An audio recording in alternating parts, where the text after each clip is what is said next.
Assalamualaikum warahmatullahi wabarakatuh. Teman-teman, untuk mata kuliah HI di Eropa, pertemuan kedua ini kita akan membahas tentang bagaimana teori-teori HI itu melihat fenomena Uni Eropa. Jika pertemuan pertama kemarin kita sudah membahas tentang pembentukan Uni Eropa dan latar belakang sejarahnya, kita minggu kedua ini ya akan lebih membahas tentang beragam teori HI gitu ya, dan perspektifnya gitu dalam melihat fenomena pembentukan Uni Eropa gitu. Nah, kita akan mulai dari realis, pemikiran para kaum realis. Tentu teman-teman sudah mempelajari tentang perspektif realis. Ya kan, perspektif realis itu sangat percaya bahwa manusia ini pada dasarnya adalah makhluk yang rasional, bahkan mereka adalah makhluk yang sangat egois. Oleh sebab itu, negara yang juga dijalankan oleh manusia ini merupakan eh, entitas yang sangat fokus pada national interest-nya saja, begitu. Nah, oleh sebab itu, ketika melihat pembentukan Uni Eropa, mereka melihatnya bahwa pada saat itu region Eropa itu dipenuhi oleh situasi yang keotik, gitu. Nah, untuk quote and quote mengontrol sistem yang anarki, yang keotik, dibutuhkan satu hegemon besar, kekuatan besar untuk bisa mengontrol negara-negara yang ada di wilayah Eropa tersebut.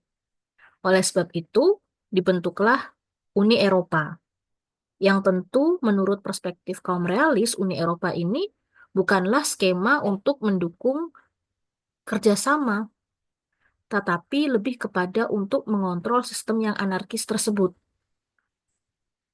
Dan tentu yang akan menjadi hegemon atau kekuasaan yang besar itu adalah negara yang dianggap paling superpower, yang mempunyai dominasi kekuasaan pada region Eropa.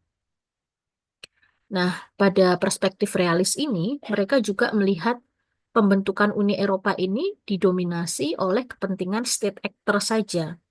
Karena memang realis ini kan fokusnya ketika melihat fenomena HI itu mereka hanya memfokuskan pada aktor negara.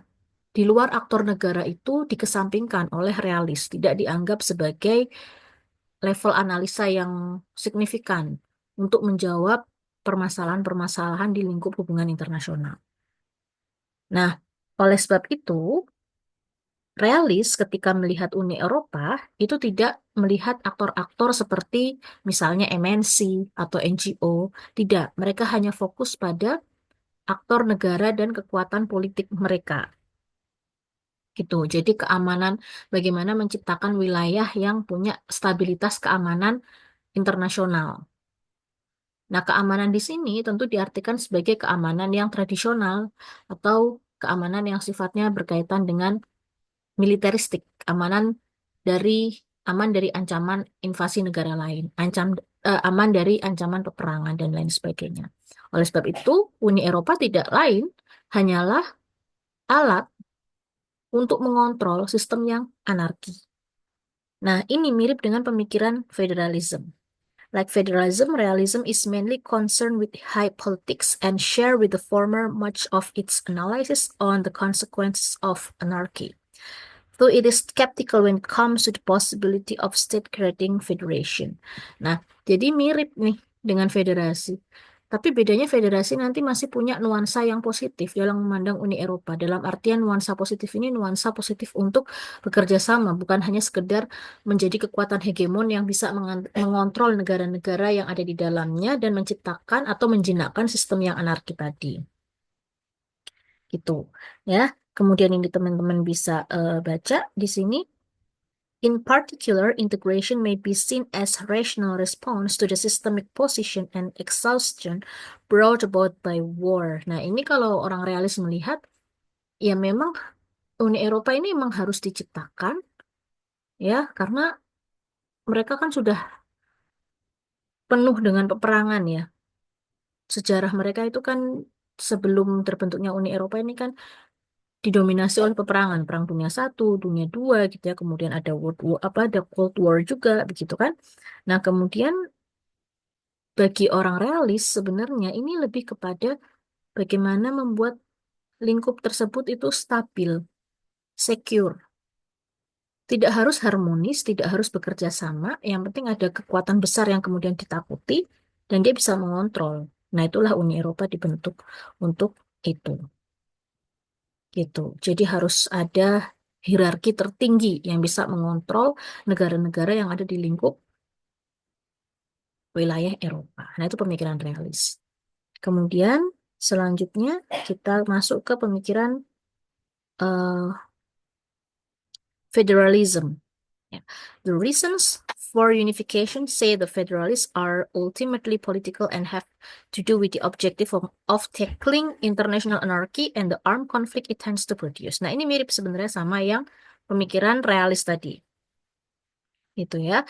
Tetapi dalam federalism ini mereka masih mem, masih memasukkan aspek-aspek yang sifatnya low politik. Low politik itu seperti aspek ekonomi, cultural, budaya, kemudian aspek-aspek sosial gitu. Ini sedikit mirip dengan realis, tapi federalis dia mulai memasukkan aspek-aspek lain. Walaupun tetap bagi mereka yang utama adalah aspek high politik yaitu keamanan, keamanan eh, wilayah gitu ya, keamanan politik mereka itu untuk mencegah konflik bersenjata antar negara yang ada di lingkup wilayah mereka.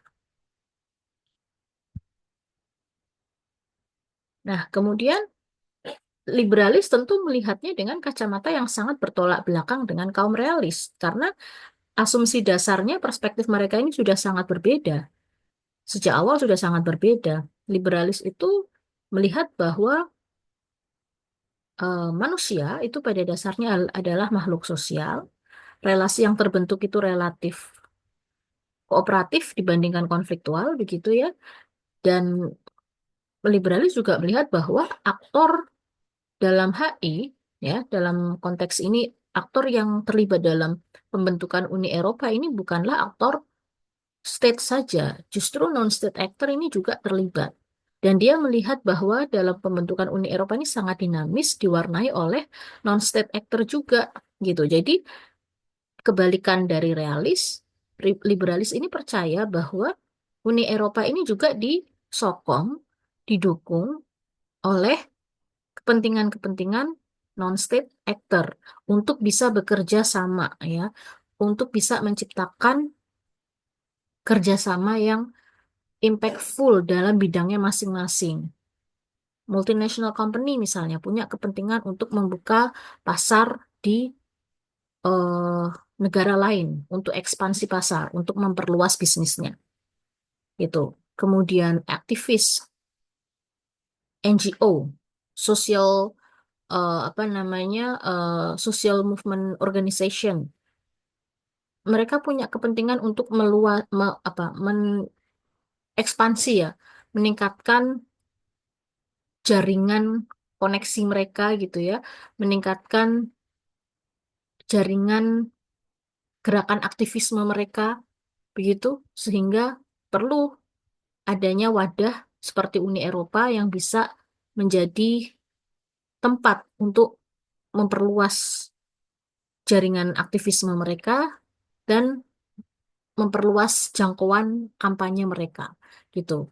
Nah, sehingga liberalis ini melihatnya dalam point of view yang sangat positif gitu ya, sangat sangat apa namanya ya, ya mungkin boleh dibilang ya sangat utopis juga bisa begitu.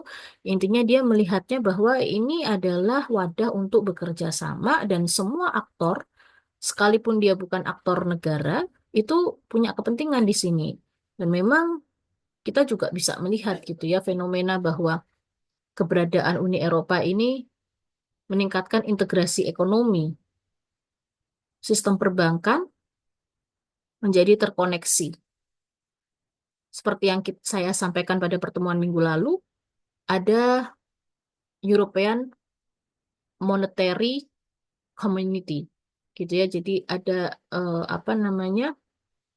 Sorry, European Monetary Union, IMU ya, IMU gitu ya tulisannya IMU.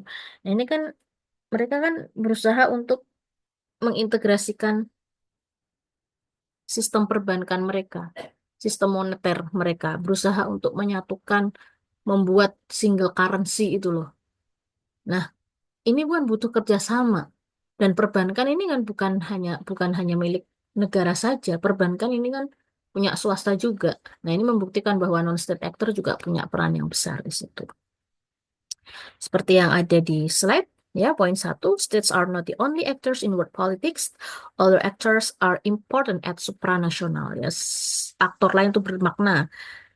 Kemudian, interstate anarchy can be tamed by a network of relation between state. Jadi, eh, kaum liberal itu tidak menyangkal adanya sistem yang kadang menjadi anarki.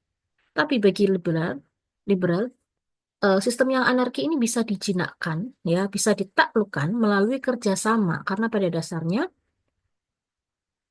manusia itu sifatnya saling melengkapi dalam bekerja sama. Mereka makhluk sosial yang hubungannya sangat dinamis begitu ya, tapi mereka lebih condong untuk bisa bersosialisasi dan bisa bekerja sama. Sehingga begitu pula negara dalam sistem yang anarki ini, ya, keanarkian ini bisa dijinakkan melalui kerjasama, hubungan yang dinamis tadi bisa diciptakan melalui kerjasama, baik itu kerjasama ekonomi, pendidikan, budaya, dan sebagainya. Nah, kerjasama ini juga bisa disupport oleh aktor non-state tadi. Nah, ini adalah pemikiran kaum liberal yang tentu berbeda sekali warnanya dengan kaum realis. Kalau realis kan melihatnya nggak bisa kerjasama, yang penting ada satu hegemon kekuatan besar untuk bisa ngontrol, menaklukkan gitu. Nah, kekuatan hegemon ini dianggap seperti kekuatan besar yang membawa senjata gitu ya, yang ditakuti gitu sehingga kalau kamu mau berbuat yang apa yang di luar aturan dari supranasional tersebut dari Uni Eropa, si kekuatan besar ini bisa menjinakkan kamu dengan senjatanya, misalnya dengan apa namanya membuat kamu takut dan lain sebagainya gitu ya, dengan deterrent effect dan sebagainya. Itu kan kaum realis pikirannya seperti itu. Kalau liberalis enggak, oke, ini sistem bisa anarki, tapi kita bisa menjinakkannya melalui apa? Melalui kerjasama. Kerjasama ekonomi, kerjasama dalam budaya, pendidikan, dan lain sebagainya. Nah, jadi sangat berbeda. Perbedaan lainnya adalah keterlibatan aktor. Kalau realis tidak fokus pada aktor selain negara, fokusnya hanyalah negara yang jadi eh, apa namanya tumpuan analisa mereka itu selalu state to state, G to G, gitu ya, government to government. Tapi kalau di liberalis point of view, ketika melihat Uni Eropa, integrasi ini itu juga diwarnai dengan peran-peran non-state actor.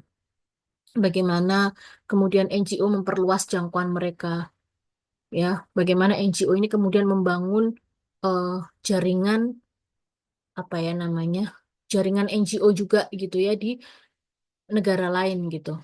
Ya seperti kita ketahui ya, World Wide Fund ya WWF itu kan, itu sebenarnya bukan bukan eh, apa namanya ya, bukan NGO yang ada di satu negara saja gitu ya. Mereka punya banyak. Ada WWF Indonesia, ada WWF Malaysia gitu ya. Ini menunjukkan bahwa eh, non-state actor ini juga punya peran untuk untuk meningkatkan peran transnasional mereka gitu. Kemudian EU integration according to neoliberalis. Integrasi Uni Eropa menurut neoliberalis. Nah, neoliberalis ini munculnya setelah pemikiran liberalis. Dasar asumsinya masih sama bahwa negara itu bisa bekerja sama, kemudian non-state actor juga punya peran gitu dalam integrasi Uni Eropa, tapi neoliberalis ini dia apa ya namanya? Dia masih melihat bahwa ada potensi-potensi konflik dalam kerjasama tersebut. Ada potensi-potensi konflik dalam kerjasama tersebut. Jadi tidak serta-merta ketika kerjasama itu semuanya akan selalu berjalan harmonis dan berjalan seperti yang diekspektasikan oleh masing-masing negara. Karena sejatinya kepentingan nasional itu seringkali konfliktual, seringkali bertubrukan gitu ya. Apalagi dalam skema supranasional itu kan banyak negara yang terlibat di dalamnya, membentuk sebuah apa namanya kelembagaan baru yang disebut sebagai Uni Eropa itu kan pasti butuh effort yang besar ya untuk menyatukan banyak kepentingan begitu kan. Dan itu kan tidak mudah gitu. Nah, bagi neoliberalis itu kerjasama ini tetap harus didorong dengan penyamaan apa ya namanya? Penyamaan persepsi begitu ya.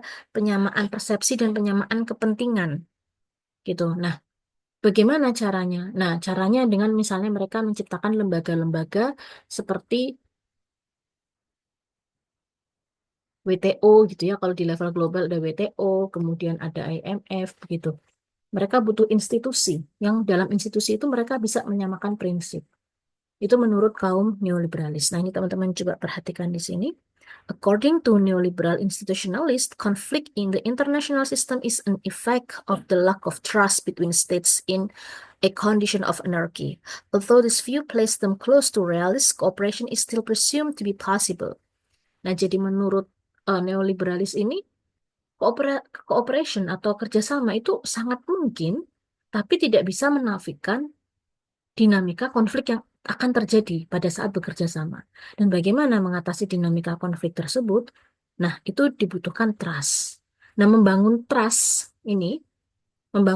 antar membership dalam Uni Eropa, itu ya, konteksnya kan Eropa ya, itu perlu apa sih gitu ya? Ini yang dipikirkan oleh kaum neoliberalis. Jadi, berbeda juga dengan liberalis. Kalau liberalis kan sampai pada berbicara cooperation-nya aja gitu ya.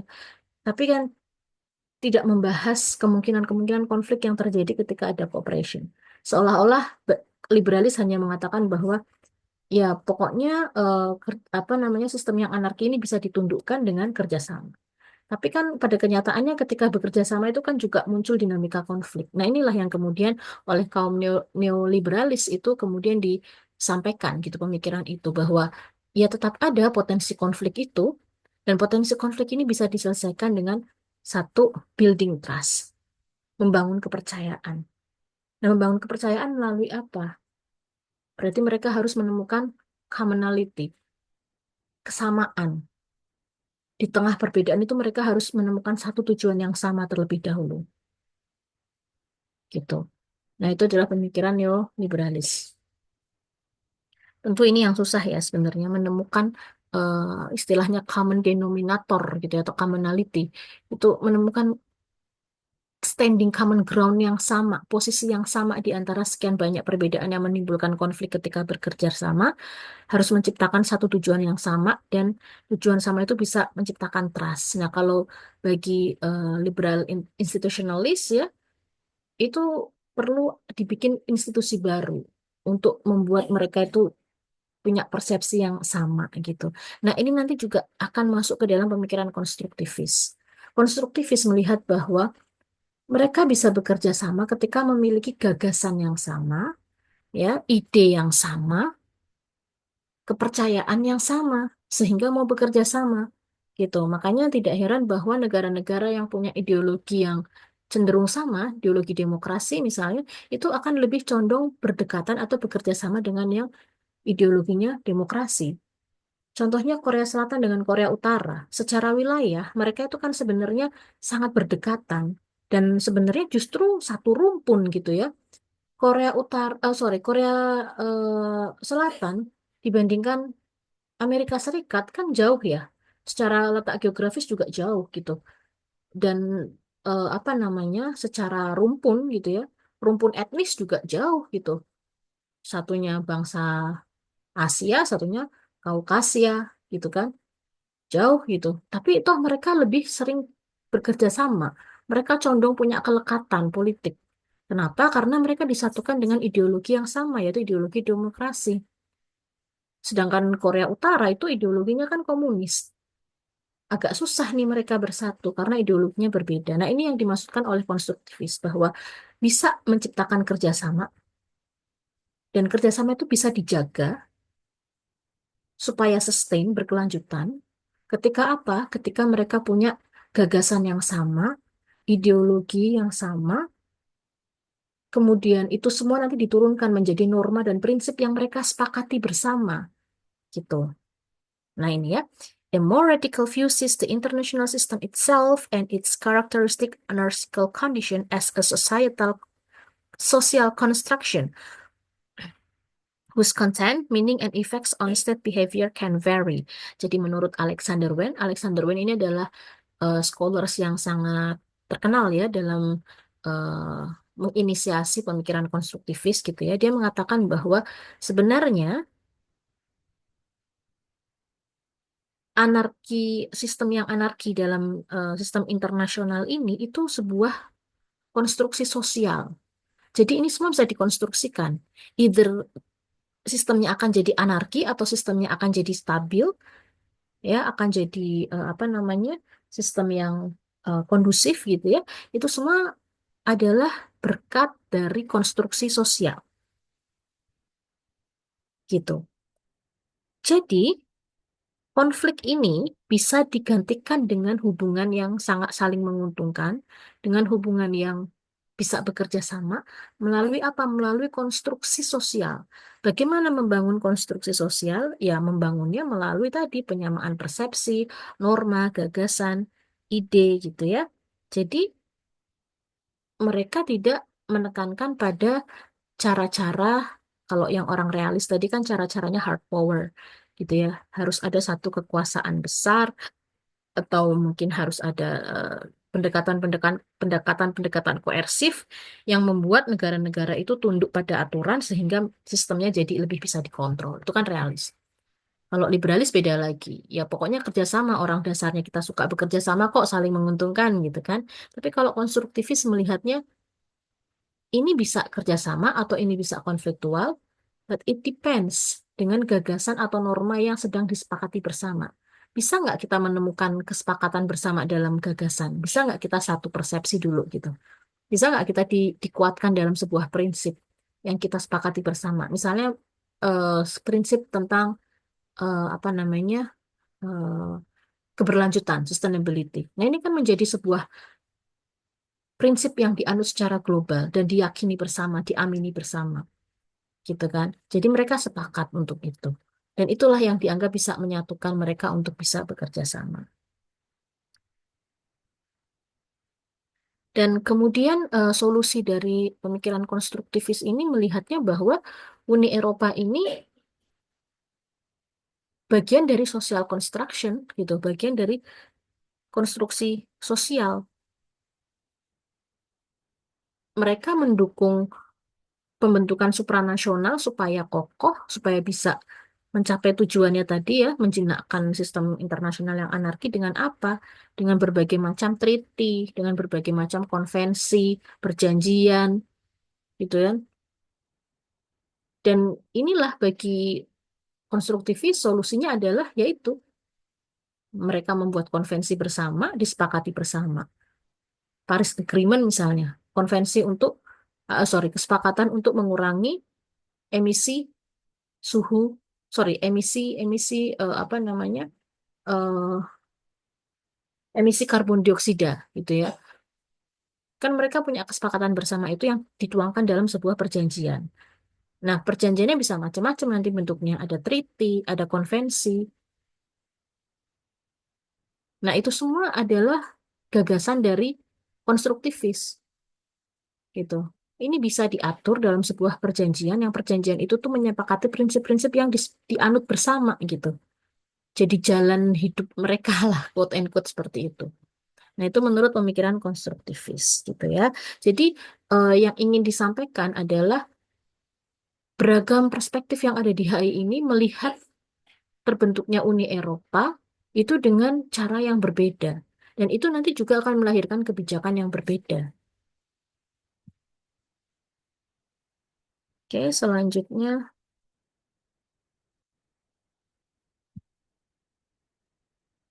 Nah, ini.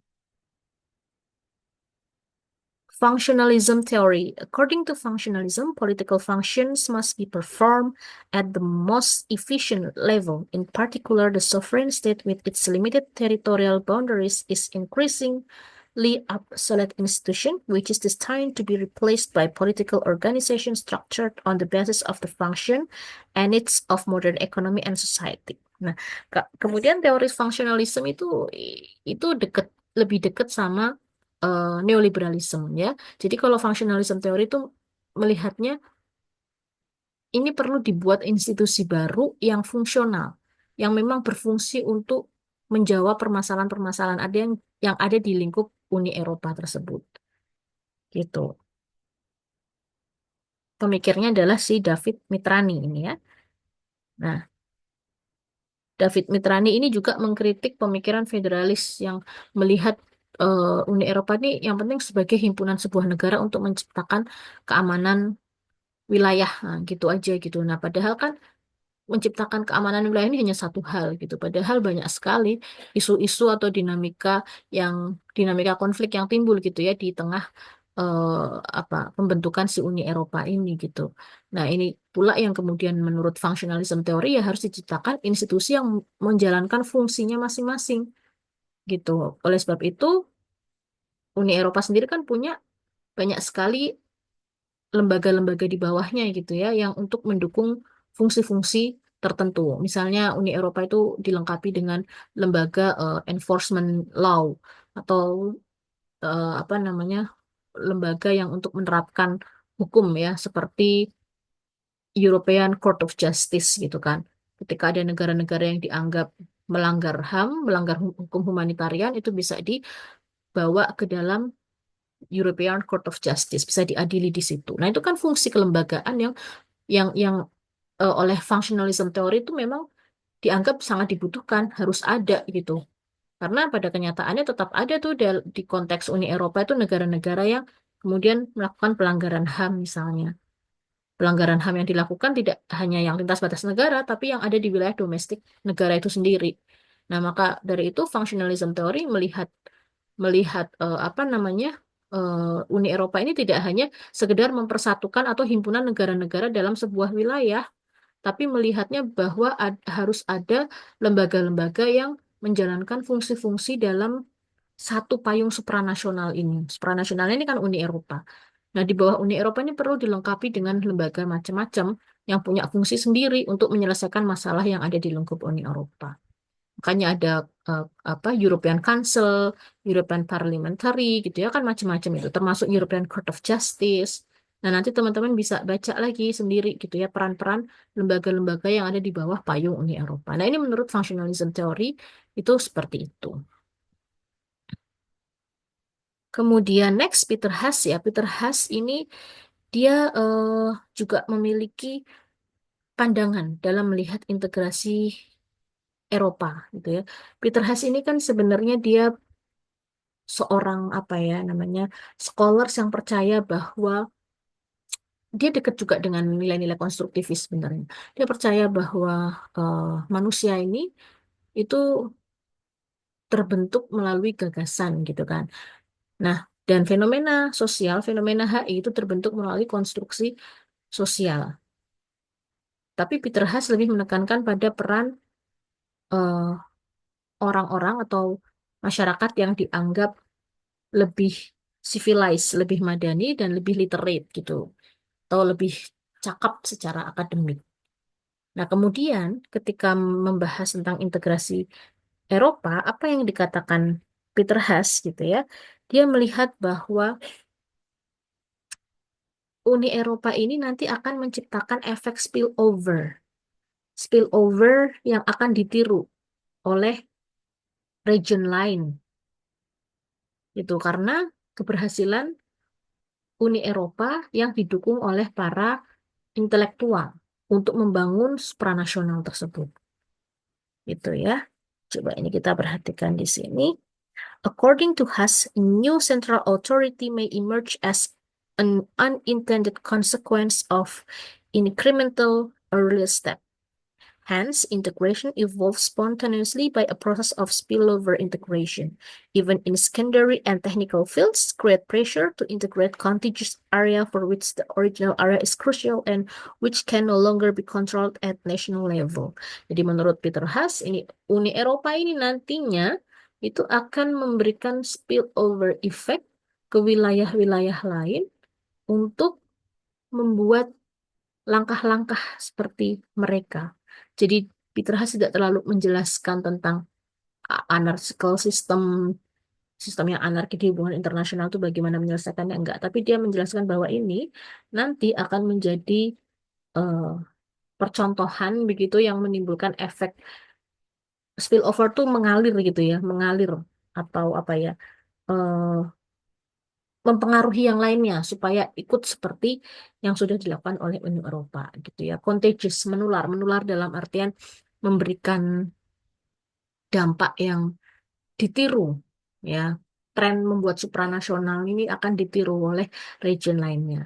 Walaupun tentu nanti dalam praktisnya kita akan membahas ya tidak semudah itu ya membuat supranasional gitu ya.